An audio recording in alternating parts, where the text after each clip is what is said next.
Welcome to Social Jumpstart, the cable television program about social media. I'm Mike Wolpert, and our guest this week, Angela Benton, the founder of the Numi Accelerator, among a lot of other things. Fascinating person. Thank you for coming in, and welcome to the show, Angela. Thanks for having me. Tell me a little bit about, you are a very high-profile woman in technology, in new media, and you're doing some very interesting things.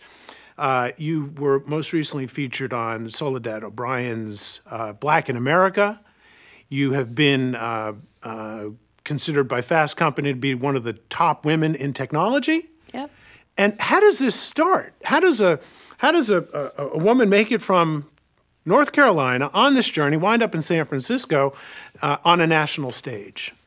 Hard question. How does it start? I don't know. Just a lot of hard work. So, I lived in Charlotte, North Carolina for about 6 years and had a great time there. I grew up in the Northern Virginia area. And, I just kind of ended up in Charlotte just really because it was, the cost of living was so affordable there. Right. And while I was there, I had worked at several different technology companies. Lo and behold, IAC, Interactive Corp, which is based out of New York, actually has several .com businesses in Charlotte. And so, I worked at LendingTree there and realestate.com and a search engine that's now defunct, RushmoreDrive.com. And, kind of towards the end of my time there, I just kind of noticed and realized, wow, have all this .com experience, and it just kind of happened. And I was actually applying for a job at Rushmore Drive before it was Rushmore Drive and before it was announced. And I was doing research on the technology space and, of course, trying to prepare myself for an interview, like what African Americans were doing in technology and what businesses were doing in regards to African Americans and technology. And I went on, all the major sites, TechCrunch, Mashable, hate saying Read Write Web, right. But Read Write Web, and wasn't able to find any information at all. And so that was really surprising, especially when you have, take for instance a huge company like BET, which has a whole digital division, BET Interactive, right. And no one's covering that. You know what I mean? At all. Nobody's talking about no one's talking diversity about it. in the technology space. Right. So I ended up starting a site called Black Web 2.0, which is actually still up today and up and running. It'll be 5 years old in August, so it's one of my little babies. Right. And from there, it just gained community, really, kind of on its own. We got a lot of people that just wanted to help out, that were like, this is such a great idea.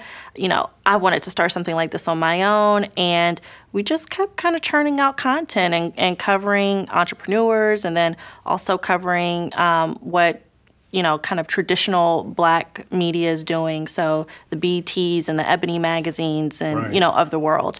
And then I really just kind of started getting more passionate about entrepreneurship and kind of moved into that a little bit more with the Numi conference, which started in 2010. So you're working and accumulating some great tech experience. You take a look around to find out how African Americans and women are being represented and talked about in the field. You discover They not are, happening. Right. So you decide it'll happen if you do it. Right.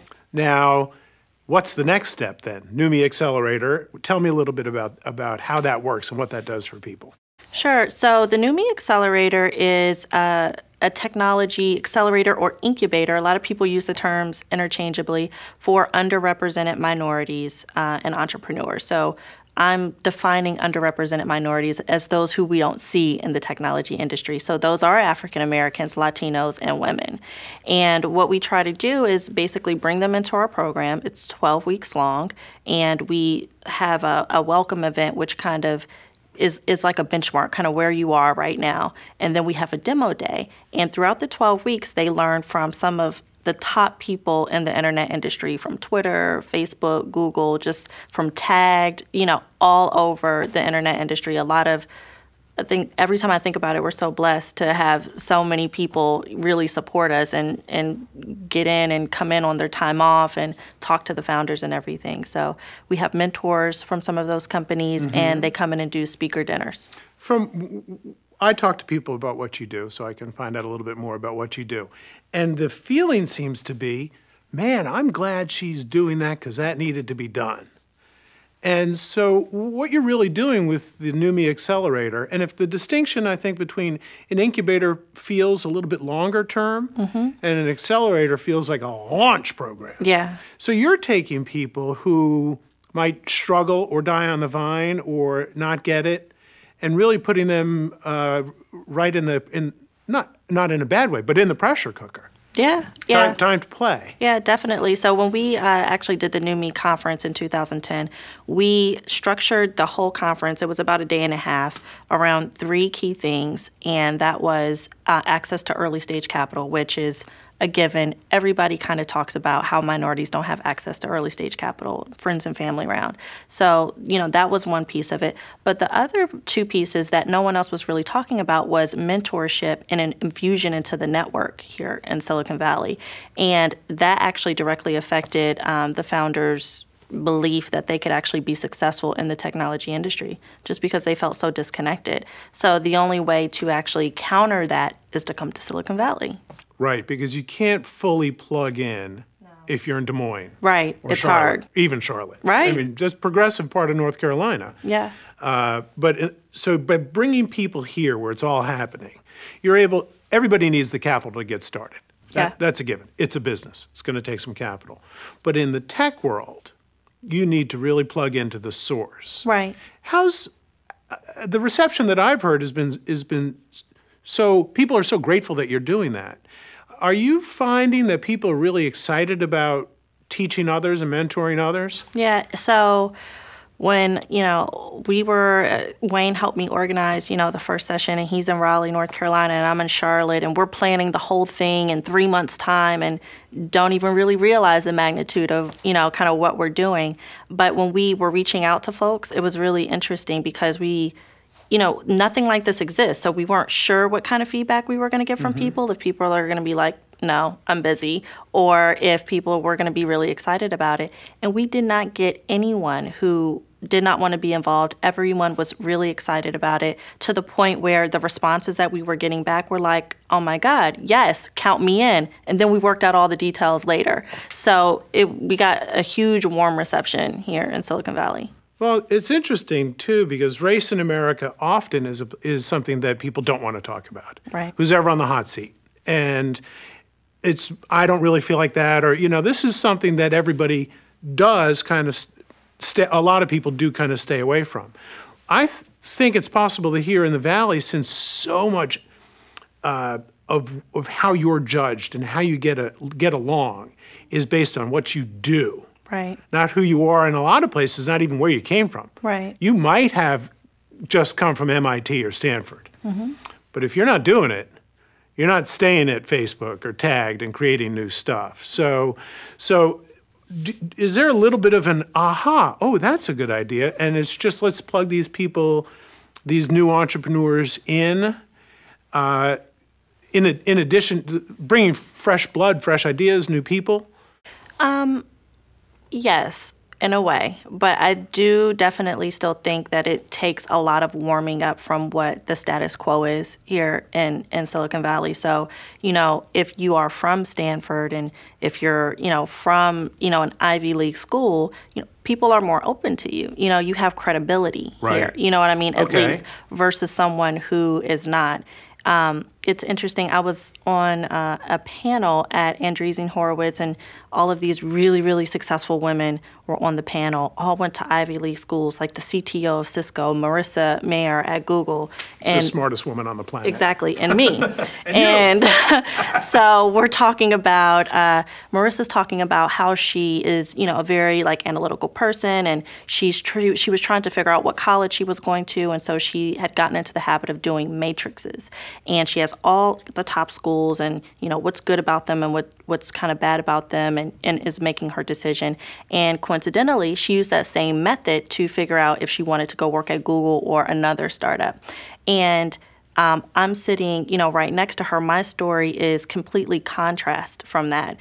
I had my oldest daughter when I was 16 years old. I didn't have my pick of the litter from Ivy League schools or, even from jobs. But those type of experiences that the regular folks in America typically have, I think that's what really needs to be plugged into Silicon Valley. Because what's really interesting to me is, people who go through certain things in their life, they're more resilient, and entrepreneurship is really hard. And so that's a quality that you need. So if you have overcome obstacles along the way, you're probably actually better suited to be an entrepreneur. Absolutely, yeah. Because I didn't have those. There was not a line of Ivy League schools looking to recruit Mike Wolpert. Right. NYU grudgingly let me in for about a week until they're like, "You got to go, dude." But people that come from a actual background. Real life, real people in America. Right, real people in America. Because there are a lot of people come up in the technology world that are absolutely brilliant. Right. But then there's people who are just really, really smart. Exactly. And I think it tends to be the people who are just really, really smart that really get a lot of stuff done. And if we're going to bring this technology space, this technology business into the new America, then we need some people who are fiercely competitive, have some toughening up. Yeah. So tell me a little bit about how the folks that come into the Numi Accelerator, because you've completed your first course. Yes. Your first round. Yeah. Tell me a little bit about that experience, because it's 10 weeks is a short period of time. Yeah, it's very short. So the cycles going forward are 12 weeks. It was a 9-week program, the first cycle that we just closed. And I was one of the founders in it, and I really wanted to infuse myself kind of into the process. So how can you build this thing and know if it's good or not if you don't know the inner workings of it? Right. And it was probably one of the best experiences in my life, just the people, that I was able to meet, people from various different backgrounds. I mean, we had someone who was 46 and is a serial entrepreneur and had raised $40 million in the dot-com, boom or bust. And then we had someone who, is 27 at MIT, graduate, and then someone who worked at a hedge fund, and then someone who grew up in Newark, New Jersey, you know what I mean? And his high school counselor told him not even to go to community college, you know what I mean? So the contrast of the individuals that we had in the house was amazing, and what was even more amazing is how well everybody got along. So it wasn't a real world, kind of Jersey Shore situation at all. Everyone was focused on their products, and everyone was focused on the accelerator and the group, the cohort, doing a good job.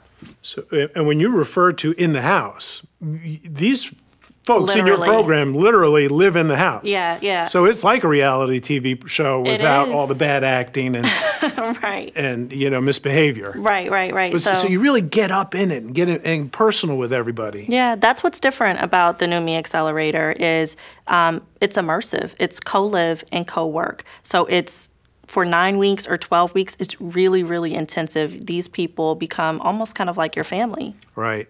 So you're building your Yale network. Yeah. In a sense, of people who are powerful entrepreneurs who are going out in the world to make a difference. And 9 weeks cohabitating, more importantly, nine weeks of awakening your dreams. Yeah. Really builds a bond, doesn't it? Oh, yeah, definitely. And then these folks that go through this program, they go, do you find that they're going back? Is the intention to go back to the community they came from? So, my intention was, I had no intention. I didn't know what was going to happen. But what ended up happening is about 60% of the founders either relocated here or have plans to relocate here. So that's a good way to directly impact Silicon Valley. And those that go back to their own communities, what we're finding is they're actually taking what they're learning from their communities and going back out and kind of distributing that information. Right. So they're making a difference in their original community and being able to start a business with people from that community. Yep. And we actually started an initiative called Numi Community. We actually have close to 600 people in about 72 different cities across the country who are really interested in Numi and being technology entrepreneurs. So from all walks of life, they walk into your program. And talk about the kind of mentoring they got. I mean, you casually mentioned that you sat on a board with Andreessen Horowitz. Now, next to Marissa Mayer. These are astronomical accomplishments. People have been walking around the Valley trying to find that sort of opportunity for decades. Yeah. And so, but you hit it because you're doing something worthy. And so tell me a little bit about the people who come into the program on the mentor side to help with the founders and the entrepreneurs. Sure. So the speaker dinners, how those are structured is we don't really want to have people give presentations because you can kind of go to a conference and get that. Right. So we have like a 10-minute intro, and then it's pure Q&A for like an hour and a half to 2 hours. And so the founders really get to ask direct questions on what they're having issues with and, in their startup. And then we have mentor open office hours where those are like 30 to 45-minute sessions where they can ask one-on-one, I'm having problems with this, and it's more discreet, and, they don't have to blast to like the whole group, what their problems are. So, we have the folks from the co-founders of Tagged who are actually great because they both have physics degrees, and one of the founders, Tiffany, has a computer science degree, and so she was my roommate, so I know all of this, but she would write on her mirror like all these different algorithms, and then she's like, I should ask Johan about this. I'm like, you should, but the fact that these people are open to just shooting someone an email to ask a question about an algorithm, you don't normally get access to those kind of people, or, a Ben Horowitz who's coming in and talking about how hard it was, when he was, running his company and everything. So we have people from a lot of different backgrounds, and I think the value that they get is they're hearing it kind of from the horse's mouth, per se. Right. So people around the country that are watching the show tonight, what sort of transformations have some of the founders gone through that we can kind of look at and say these are the results? Mm-hmm. And not everybody, very few people really are in the scope are going to have this kind of opportunity. Right. So, what are some of the takeaways that you've seen work to transform people who then transform their business? And is there a way that we can dig into that a little bit so people that are watching can go, oh, I want to feel like that, because it's all feelings. Yeah. It's the courage. Right. What you're doing is sure money, sure skills, mm-hmm. but it seems to me like it's courage that you're instilling sure. or uncovering. Yeah. So, there's this idea of stereotype threat where, if you're a minority or someone, who's not typically kind of around, your body actually goes through physiological changes. Uh-huh. Like your blood pressure goes up, you might start to sweat because you look around the room and you don't see anyone like you. And the founders that came into the program on day one, if anyone had a chance to see the CNN special, the Dragon's Den area, I mean, you can see folks are sweating like, oh my God, we're at Google, I'm gonna totally F this up. And, we didn't do a good job, at that. But then when you see the transformation that you see at the demo day where everyone is very calm, relaxed, they transition from being somebody with an idea to someone who is a CEO. You know what I mean? And mm-hmm. someone who knows their business in and out and can articulate that in a way that's digestible to other people, the people who will give you money more so. You know what I mean? Right. So outside of, those kind of soft skills that are learned in the program, what's different about, we don't actually make financial investments into the company. So when they come into the program, they're actually getting time, resources, a network, and they're just getting incubated, like literally. And what they get out of it is, I think about 60% of the founders that came through the program actually got investments. And it was a total amount of somewhere close to $600,000 with the average investment of being $92,000 per the companies that got investment. And that's a really great accomplishment, A, for a first-time program, but B, for the founders that were in the program. We didn't have to give them any money because we gave them all the skills and the network to be able to make their own destiny. Right. And in a world where we hear about internet rounds of, from the old .com, the first two booms, and the coming boom, which hopefully will be coming here pretty quick, mm-hmm. We hear, round of financing, 25 million, yeah. 200 million. Yeah. But in reality, when you're a startup entrepreneur, $92,000 is a vast sum yeah. of money, isn't it? That's offices. That's a little bit of salary. That's enough to get. It's enough to. It's food. Yeah, it's food. It's enough to sustain yourself and your business to see if it can go to the next level. And so we're talking about companies that may or may have not gotten a huge round of funding. Like, well, all of the companies in our program didn't get huge rounds of funding, Sure. right? But there comes a point in everyone's life where you have to make a decision. Okay, am I going to try this? Am I not? And so the $92,000 that, they got on average is the difference between saying, okay, am I going to try this or keep moving forward with this, or am I going to go get a job? Right. Anything but getting a job. Right. If you have that entrepreneur spirit, nothing is more painful than getting a job. Yes, I can relate. And the worst thing you can do is get a good job. Yeah. Because then you're stuck. Yeah. So we come full circle, because so often on this show we talk about how businesses and business owners and entrepreneurs can use social media to connect with their prospects and their customers. And my take on it is that delivering customer service is the primary function, because if you are good to people, good at what you do, and talk about it, then you're actually going to attract business. Right. And a lot of what holds people back is I got to get it perfect, I got to get it perfect. And we're just talking about simple marketing. Right. What you're saying is that people who are getting ready to bring a business to fruition, to bring a product to market, it doesn't have to be perfect. Right. Just get it something. Right, exactly. And I still tell myself that every day, because I'm a perfectionist. You don't have to get it perfect, just put something out there. Part of the initial startup cost in the old days was marketing budget and advertising and TV commercials. That whole world has changed.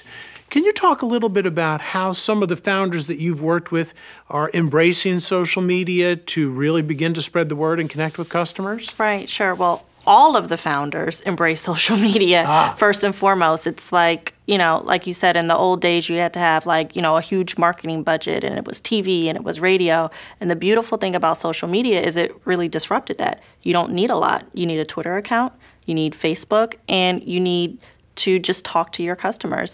Another thing, it's outside of customer service, it's a great way to vet, product features, what people are wanting to integrate into your product. And, a lot of different founders actually keep a spreadsheet and kind of make notes of who wants what. And then they kind of go down their feature list and kind of vet it internally. But social media is a great tool, not only for customer service, but also customer development. I mean, especially if you look at the mobile spaces, how many apps are people using that integrate Twitter and Facebook?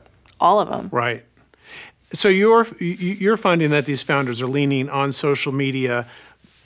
I can't believe we've been at a point in social media where we say traditionally social media is used for. Right. But traditionally, social media has been used for talking to your friends and presenting a face to the public. What you're talking about is the opportunity to leverage social networks and do real product development or refinement. Yeah, absolutely. But it's tricky. What I tend to tell people is, especially if you're not used to being on social media a lot, or if you're used to using it personally, talking to your friends, your family, if you're doing it for business, just be sure to not spam people. And I like to kind of tell people a story about someone who I think was trying to market to me, and they kept @replying me on Twitter. And it's the equivalent of someone being directly in your face and yelling at you. It's the same exact thing. So just be sure to be, cognizant of what you're saying and how you're saying it, and the amount, the number of times you're actually saying it, to that person or to your community. Social good manners media. Exactly. Good manners media. Yes. Is part of it. And I think that's a really important distinction to make, because the broadcast model, which is what a lot of people were raised on, is just the idea that you get up on the rooftop with a megaphone and yell your message as often as possible. Right. Don't ever do that. Right. And so, but with real engagement, have you found some of the founders that you worked with have really started to really utilize the engagement aspect of social media? Sure. So There's actually one founder that was in the program, Hank, and this is the guy who's about 46, is a serial entrepreneur. Part of his actual business is aggregating all the information from across the web, everywhere in the cloud. His business is CloudCo. So your email, your Twitter, your Facebook, your calendar, everything, and being able to search your web. And so that's what his business does. I mean, especially in this day and age, having Twitter and Facebook has created a problem we didn't know that we would have, and that's all of this stuff like all over the place. Right. Like someone sent me a message, but now was that a DM or was that a Facebook message or was that an email? And so, exactly, this is a problem we didn't think that we would have at all. Come from? Right. So what his software allows you to do is search everything. So social media and how people are using it on a daily basis is really vital, to his business. Right. So you're seeing social media as more than just a part of the business plan. It's a big, huge part of it. Yeah, it's a huge part of it. Some other founders, a lot of the ones, again, who are building like mobile apps, whether it's check-in or whether it's you're making an appointment for something, they all tie into Twitter or Facebook. At the end of your task that you're doing in the app, you get the ability to share it. That's almost commonplace these days. If you can't share it, you're like, right. Well, why did I just do it? Why did I do this? And so building the networks and keeping people engaged and not spamming them, but letting them, I bet a lot of these founders are finding that their networks then become cheering squads. Yeah. Because everybody becomes a little bit invested in your success, don't they? Yeah, absolutely. And, that's probably a whole other show topic in and of itself for you, because then you have to maintain that and you have to nurture that community. Right. Yeah. Yeah. That is a whole nother show for us. Well, I really appreciate you taking the time, sharing the insights of what it's like to create diversity in Silicon Valley and the tech world, and building the Numi Accelerator. And I love hearing the adventures of people as they go through it. I look forward to having you again on the show so we can hear more tales from Angela. Let's do it again. Thank you. Let's do it Thanks. again. And thank you for watching another episode of Social Jumpstart, the cable television program about social media. I'm Mike Wolpert. We'll see you next time.